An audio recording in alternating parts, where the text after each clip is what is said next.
You know, some of the most infamous viruses in history are built on a surprisingly simple foundation, just a single strand of RNA.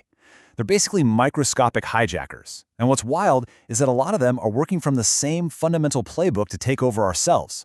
Okay, let's dive in and see exactly how they do it. So what do these three notorious viruses, polio, COVID-19, and the flu, all have in common? I mean, they cause totally different diseases, right? But deep down, at their core, they are all masters of the exact same genetic material, RNA. And understanding their shared strategy is absolutely key to understanding how they all work. So here's our game plan for this explainer. We'll start with the basic blueprint for single-stranded RNA viruses. Then, we're going to look at three very different case studies: polio, SARS-CoV-2, and influenza. After that, we'll get into how they evolve, and we'll finish up with a look at the real rule breakers of the virus world, the retroviruses. All right, first up, the RNA virus blueprint. Let's get into the basic code. Before a virus can do anything, it has to get our cells to read its genetic instructions. But, well, not all RNA is created equal. This breaks it down into the two main teams. On one side, you have your positive-strand RNA viruses. The best way to think of their genome is like an instant recipe. Our cells' protein-making factories, the ribosomes, can read it directly and just start cooking up viral proteins immediately. But on the other side, you've got negative-strand RNA viruses. Their genome is more like a photonegative. The cell can't read it as is. It first has to be copied into a positive-strand version before it can be used as a recipe. And this image just perfectly illustrates the difference. Over on the left, with the positive-strand virus, you see that green RNA genome goes directly to making proteins and also gets copied. It's a very straightforward process. But now look at the right side, the negative-strand virus. That red strand can't be read directly. No way. It first has to be used as a template to make a green positive-strand copy, and only then can the cell's machinery get to work. That extra step is a crucial distinction. Let's move to our first case study and see how this all plays out.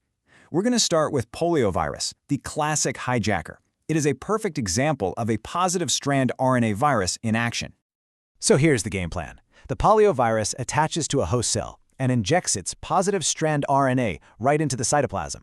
You know, the jelly-like stuff inside the cell. Since it's that instant recipe, the cell's ribosomes get right to work translating it. This makes one giant protein, a polyprotein, which then gets chopped up into smaller functional viral proteins. Some of these proteins create more copies of the viral RNA, which are then packaged into new virus particles. Finally, the cell bursts open, a process called lysis, unleashing a whole new army of viruses. But poliovirus has a really clever trick up its sleeve. You see, our cells normally look for a special cap at the start of an RNA strand to know where to begin reading. Poliovirus RNA doesn't have one. Instead, it has this special structure called an IRES, an internal ribosome entry site. It's basically a secret handshake, tricking the cell's ribosome into latching on and reading the viral code anyway. And from there, it makes that one massive polyprotein that then self-cleaves into everything the virus needs. It's just brutally efficient. Now for our second case study, a virus we're all too familiar with, SARS-CoV-2, a more modern and complex positive-strand invader.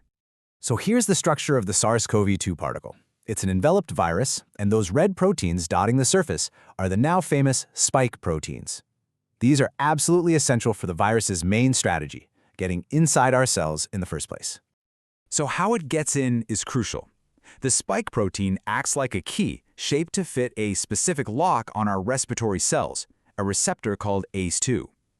But just finding the lock isn't enough. The virus also needs help from our own cellular tools, our enzymes, to finalize the break-in. This targeted invasion can trigger a massive immune response, sometimes leading to that dangerous cytokine storm, where the immune system overreacts and starts damaging our own tissues. All right, let's move on to our third case study and look at a totally different approach. This is the influenza virus, a true master of disguise, and our primary example of a negative-strand RNA virus. Looking at the structure of influenza, you'll notice it also has proteins on its surface. The two most important are hemagglutinin, or HA, and neuraminidase, or NA. Yep, those are the H's and N's in strains like H1N1. But what's really unique is on the inside. Its genome isn't one long strand, but is broken up into 7 or 8 separate segments. This is a huge deal, as we'll see in just a moment. So, influenza's playbook is unique. First, because it's a negative-strand virus, it has to pack its own enzyme, an RNA polymerase, to make the readable positive-strand copies. Second, that segmented genome is a game-changer for evolution. And third, it has this incredible technique called cap snatching.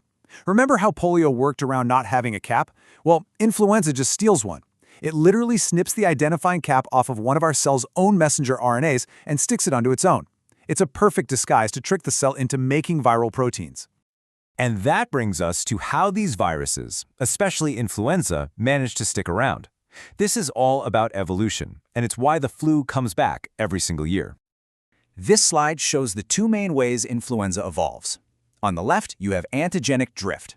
This is a slow accumulation of small mutations.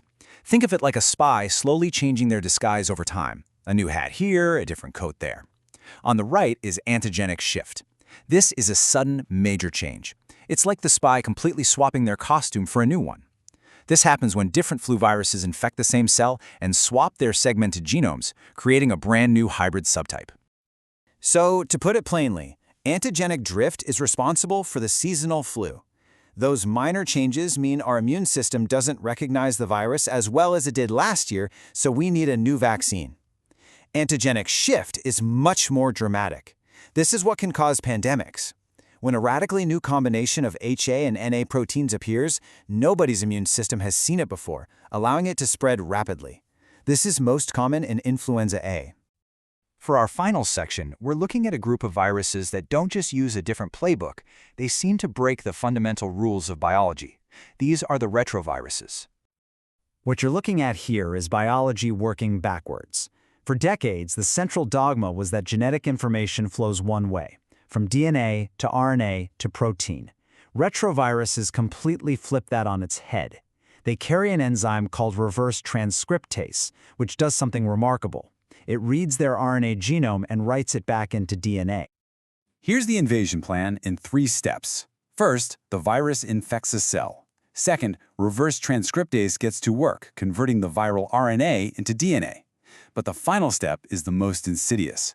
That viral DNA is inserted directly into the host cell's own chromosome. It becomes a permanent part of our genetic code, a provirus. This is the strategy used by viruses like HIV, allowing them to hide inside our cells for years.